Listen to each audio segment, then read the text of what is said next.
dogs go. Get the dog. Come here. Stop for a minute. Hey, get back here. Hey, come here. What you doing? What you doing? Come here. Hey, come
Welcome to another episode of One Time for Your Mind.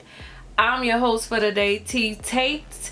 So let's get into some business. I am currently running a couple of businesses and it's been hard as hell. So the very first business venture I jumped into was Amari Shaquille. Shout out to Amari Shaquille. It is a clothing venture and it started by my son is an athlete, and a lot of parents I see, you have to go ahead and start branding your kid early. Otherwise, when they get into college and stuff, when you try to create a clothing line or something of that nature of your kid, you look at a lot of legal issues to where you can't just brand them at that point. They don't say that at that point they are owned by whatever college they're going to. If they have a scholarship though, they are bound by contract in a lot of ways, so you can't use them or their likeness, although those colleges can use them or their likeness to bring in billions of dollars, but you can't do the same thing. So my thoughts was, let me go ahead and create something great now while he's still in elementary, and then by the time he gets there, there's no legal issues because this business has been established way before he got there. So I wanted to come out with a line of clothing mostly centered around kids and learning. So I know it seems really corny, but the point in the beginning was verb life. So I wanted to do a lot of action on different verbs and the definition of the verbs, and I wanted kids to wear it so that when they were in class they would understand certain words were verbs, certain were nouns, and so forth and so on. But I ended up trying to get other people to create my design for me. I tried to get a lot of people to make the shirts for me, and I learned that it was so much money being spent on asking people to do this, trying to find out how they did certain things. I ended up losing probably about $3,000 to $4,000 within 3 months on doing that. And the $3,000 to $4,000 was on, first you had to pay an artist to create whatever it is that you want. That was a bad idea. Then I had to find somebody to print what I had the artist create. Another bad idea. And then I had to go back and copyright what I had the artist create and what I had them print so that nobody else was using my ideas. Another bad idea, because then you got to shop around and find a different lawyer to do your copyright. And it was a lot. It turned out to be a lot, and a lot of money got spent and not any product got created from it. So I was a little frustrated. So then I said, well, let me go back to ground zero and let me just learn how to make shirts for myself. So I started speaking to people who made shirts, and they were like, oh, you got to get a cutter. Get you a cutter. Okay, what's a cutter? Well, that's something that once you create a design, it will cut vinyl out or whatever material you're using out so that you can add it to whatever shirt or whatever background you want it.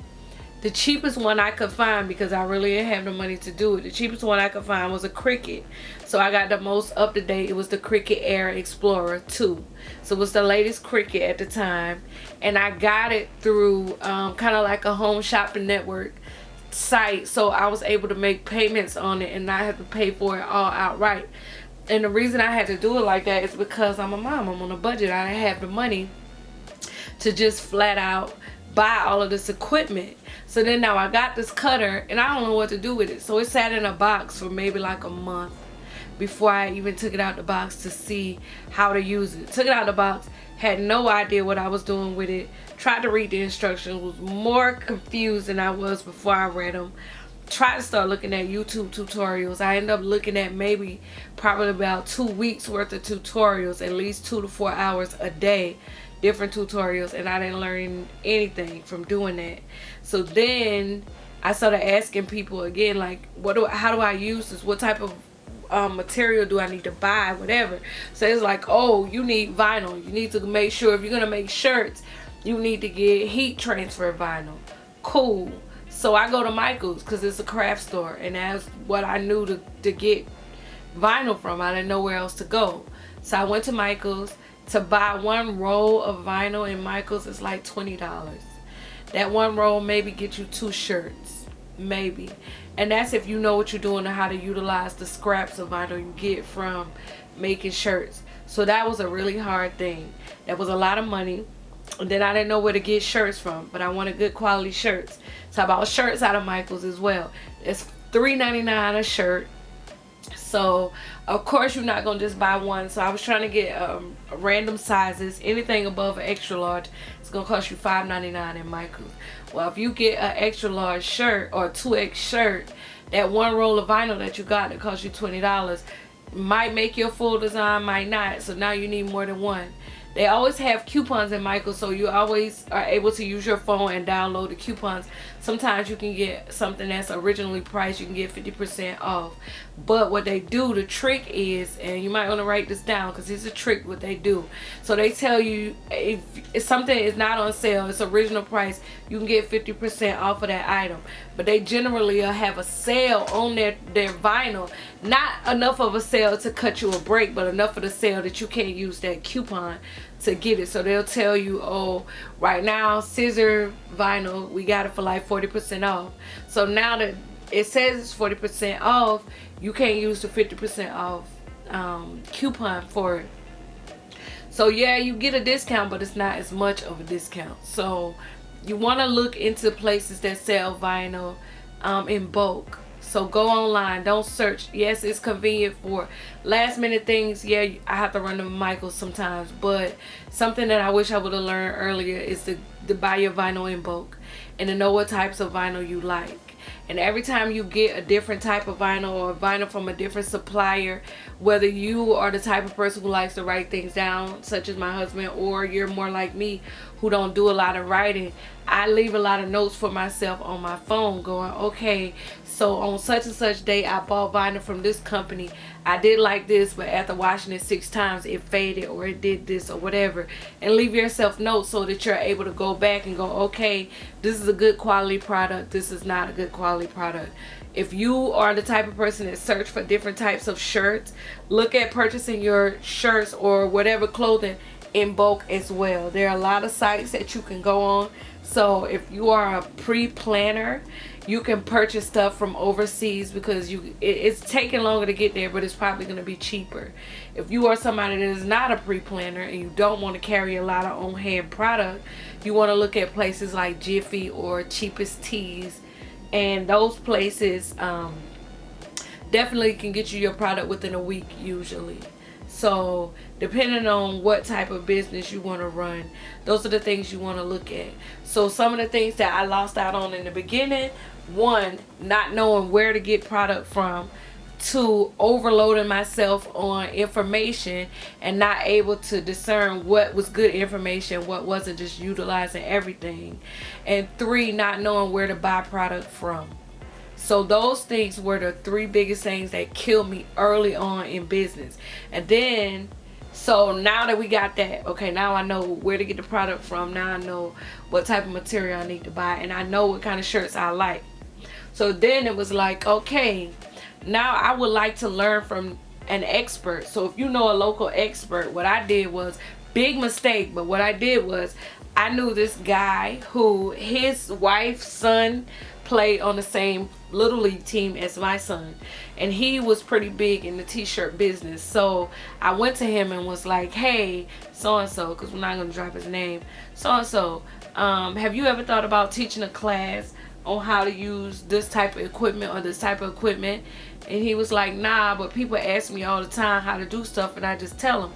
And I suggested to him, you should monopolize on that, create a class, because that's what people do, and you can make money off of it. You could be a consultant.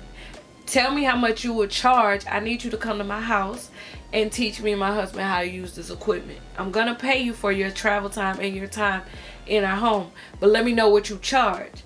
Alright, I'm gonna get back to you. What this guy did was he went out and created a class based off my suggestion. Did not send me an invite to pay to come to his class, and he taught other people how to make the things that I was asking him to teach me how to make. But that was fine. That was fine. I learned that later on, like, hey, I gave this guy this idea and this is what he did with it. That was fine, because when you form really good relationships with people, good things happen from that. So a guy that I call my brother, he also makes shirts.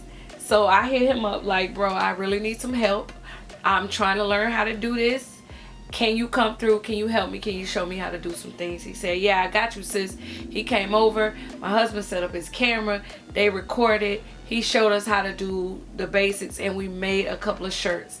Thus, Amari Shaquille was born. So now that I was able to make some shirts, now it's time to make some profit, right? Wrong. Wrong.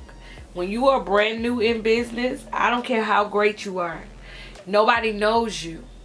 So people are going to be skeptical about coming to you for service. And not only are they going to be skeptical, if you start out with high prices like you feel like you deserve, they not shopping with you because nobody knows you.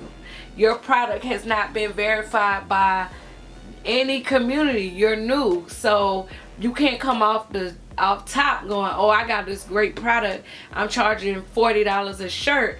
Even if your shirts are worth $40, nobody knows you. So you have to start out doing something small. I ended up having to do a lot of giveaways. I gave away a lot of product in the beginning, and the product that I gave away, I made sure it was good quality. Yes, I could have went a different route and got the cheaper shirts and gave those away, but that wasn't going to build my business the way that I wanted it to be built. So I gave away a lot of great quality stuff. I did a lot of drawings. I did a lot of things to create a following, but I still didn't get real money. It still cost me more to create the stuff that I was making. So there was no profit, and it was kind of like very time consuming, and I really liked it, but I was losing money. The reason I'm saying I was losing money, I was charging $10 a shirt. It cost me about $3 to get the shirt. It cost me probably about $2 to $3 worth of vinyl, not to include the energy and time it took. The what is the word I'm trying to look for? Oh, okay. So the energy it takes in your house, the power it took to run the equipment to do those things, and how much time it took to prep, clean up. Like, you don't get to factor any of those things in when you're charging $10. So I might have made about 60 cents off of each shirt after factoring all the things that it took to make the shirt. So it kind of was like pointless to be doing it. But by that time, I really enjoyed doing it. And if you don't enjoy what you're doing in business, it's not going to be successful, because it's going to be more of a chore for you and not something that you really enjoy. So if I could give anybody any type of advice, which I'm not telling you I can, but if I had to give you any advice, take your time, find your passion, focus on you and what you want to see happen, and watch it grow, and don't quit. Because there are certain days I wake up and know I don't want to make things for other people. I don't want to make things for other people. But my goal was to do this way before I decided I was tired. So the goal doesn't change because you're tired. Your goal doesn't change because you don't have money. Your goal doesn't change because you don't feel good that day. The goal is still the same. And you have to figure out whether or not you really want it. Because things will manifest if you really want it. If you don't, you get the results that you get. But from everything that I learned, I think it was an awesome journey. I guess, disappointed some, because some of the people that I thought would rock my brand are like the last people to do it. Oh, and one other thing. When you start customizing shirts, people are going to want you to do certain shirts for them. And don't fall into the rut of creating things for other people and forgetting to do what it is you set out to do. If you set out to do your own clothing line, sometimes you got to turn down money to focus on what you want, because you don't want to be known as the customizing person, unless that's what you want to do and you don't have your own designs that you want to create and get out there. But if you have your own designs and stuff that you want to get out there, you kind of want to limit how much customization you do, because that's going to take up your time and your resources. So to wrap it up in a nutshell, be patient, stay on your grind, learn the business, learn the back end of the business, not just the finished product, because it is a journey. Don't give up on you, and keep going.